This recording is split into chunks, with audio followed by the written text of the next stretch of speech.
I have a clear vision of a committed partnership that includes cohabitation. Marriage isn't a requirement for me. When I've raised this topic, I've done this twice, the man says that he is open to the possibility of living together, but doesn't assume that it is inherently desirable outcome and isn't particularly looking for it. In your view, is that a deal breaker, compatibility issue, or a wait and see?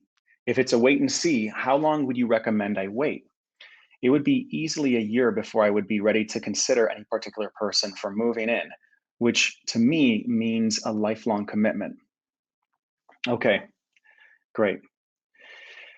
So I would love with this question just to back up a moment in order for me to even answer it effectively or to give you anything that might provide clarity. Let's even go backwards to before you decide whether this is a compatibility issue or a wait and see issue. Um, I can't tell you whether this is a compatibility or a wait and see because there is more information that I would encourage you to go out and dive into conversation with him about to really understand his reasoning behind the not wanting to cohabitate.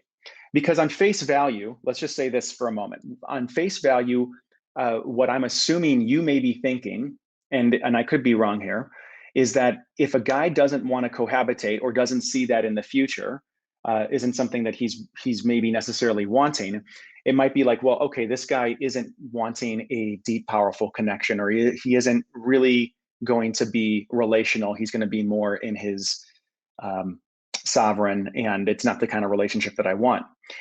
That may or may not be true, but it would be important to get underneath what's actually going on there. So, one of the things that I would be curious about is for you asking this question: what is it that you believe cohabitation will provide that not having cohabitation won't? So, what is it that you believe that you will get from cohabitating?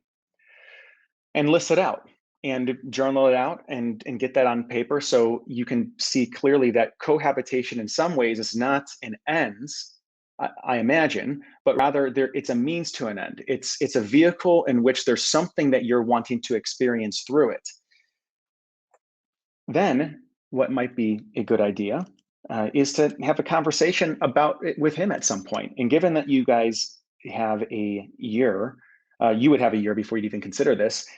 This is not some topic that you necessarily need to rush, um, but you could bring it up with him and find out more clearly what it is that he thinks about not living together that might be important to him or has him not feel that that is important. Because what you might find is that what you're wanting to achieve through cohabitation, he actually also wants that as well, but might not understand or be in alignment that cohabitation is the vehicle to create that. So, say both of you want a deeply connected, vibrant, passionate, loving relationship with trust, honesty, integrity, and you believe the vehicle to get that is through cohabitation, and he believes that maybe that actually could compromise it.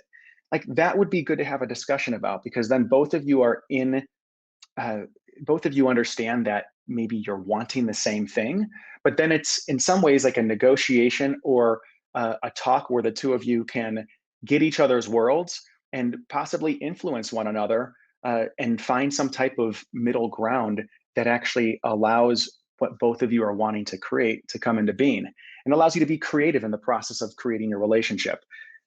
Cohabitation can look, there's so many different ways that cohabitation can look. And his idea of cohabitating might even look different than your idea of cohabitating. Um, I've known couples that have had two different properties and they're able to spend time in both properties together and they're able to spend time in properties apart. Some people keep a certain apartment so they have the space to be able to go back, but they spend the majority of time in one place.